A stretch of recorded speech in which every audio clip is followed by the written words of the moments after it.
Good morning. Let's talk about taking yourself and your own self-care seriously. How many times a day do you take care of yourself? Like really take care of yourself? Sure, you likely do the essentials, like you eat or you sleep and you repeat this, but are you taking time to truly nourish yourself on a deeper level? Self-care is really essential. What happens when you don't do it? Self-care isn't the same as self-maintenance. Sure, getting your hair and nails done can be enjoyable, but is it soul nourishing? Make sure you're separating the two so that your self-care practice is something that truly fills up your cup and that self-maintenance doesn't fall to the wayside either. Self-care can be luxurious and inexpensive.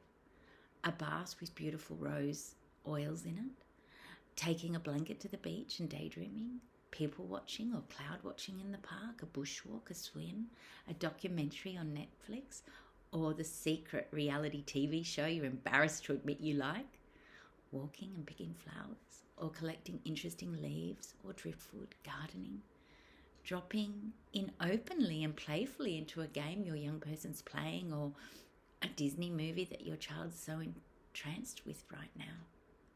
Self-care sometimes is attending to the tasks that come part and parcel with being an adult. It's a big one for me. Washing your bed linen, returning that phone call, doing your taxes, going to that parent-teacher meeting, making breakfast. A handful of Oreos doesn't count. Refinancing your mortgage.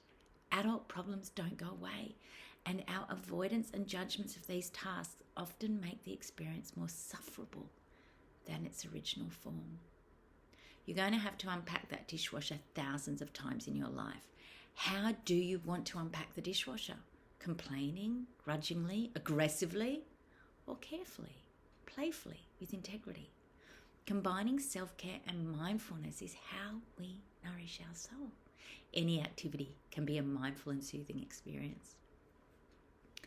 If you're finding yourself really stuck, low, and struggling as an individual, not just as a parent or a partner, please consider reaching out to a professional therapist, your GP, somebody that can help you. We're here to help. And if you're not ready or open to that experience, then I've got some tips that might help you. However, please keep in mind, most people find a relationship quite dynamic with their therapist and they find it more helpful than what I've shared or the tips I will cover now. So I would encourage you to consider speaking to somebody if that cup's half empty for you. Connection and relationship matter when we're stressed, suffering, and sinking. Nonetheless, there's some keystone habits that may support you if you're not really ready or open to your own therapy just yet, or if you just need some extra input. So the first keystone habit is to give yourself numerous small senses of victory. Look out for habits and routines that provide you with a pattern of small wins. Small wins have enormous power and influence disproportionate to the accomplishment of the victories themselves. And these are places where momentum can start to build. Small wins fuel transformative change by leveraging tiny advantages into patterns that convince you that bigger achievements are within reach. The second keystone habit is the soil from which our habits grow. Keystone habits aren't just a new habit, like drinking water right after you wake up. They're a platform of which habits can grow.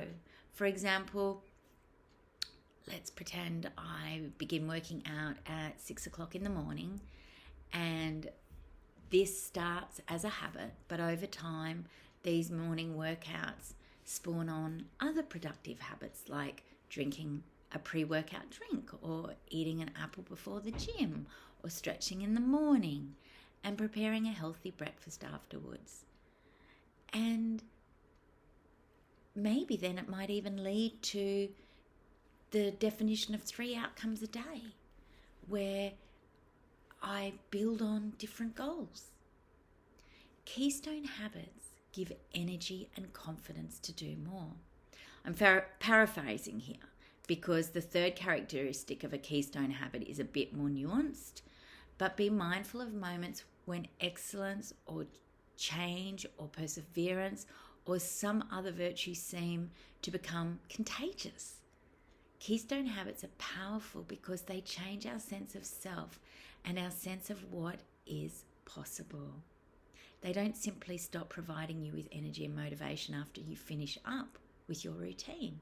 They provide you with an infectious drive long after you're done. We know about exercise. It's not rocket science. Move your body. Invite your child to move their body. Movement increases our capacity to regulate and co-regulate. If your nervous system is stressed, we move the body to help it relax and to chill. This could be a form of play. Playfulness, like formal exercise, is so important for our own keystone habits, let alone our kids. Think about mental exercise as well. Sometimes playing soccer at the park is as helpful as doing an ongoing jigsaw puzzle. Cooking. The kitchen is the place of the household love, as is the bathroom, but redevelop the connection, playfulness and importance that the kitchen space and meal times and meal prep can provide. Super nourishing. Sometimes, and strangely, sometimes the place of difficult conversations. Every person and child has memories attached to food. That is hopefully comforting. Meditation. It really does help. Download an app, seek out actual traditional experiences of mindful-based healing.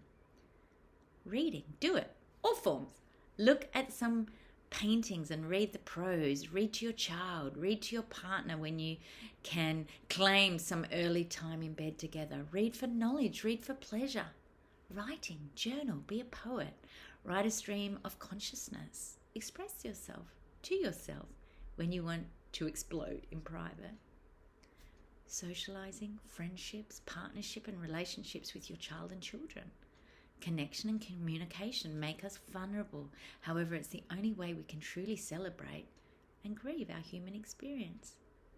Remember, combining self-care and mindfulness is how we nourish our soul. Any activity can be mindful and soothing. And if you are struggling here, as I've said, I would encourage you to reach out to your GP or a psychologist if you have one. You might like to download some of my parenting courses if you're struggling in your parenting, or follow me on YouTube and stay tuned for lots of other interesting fun facts on family life.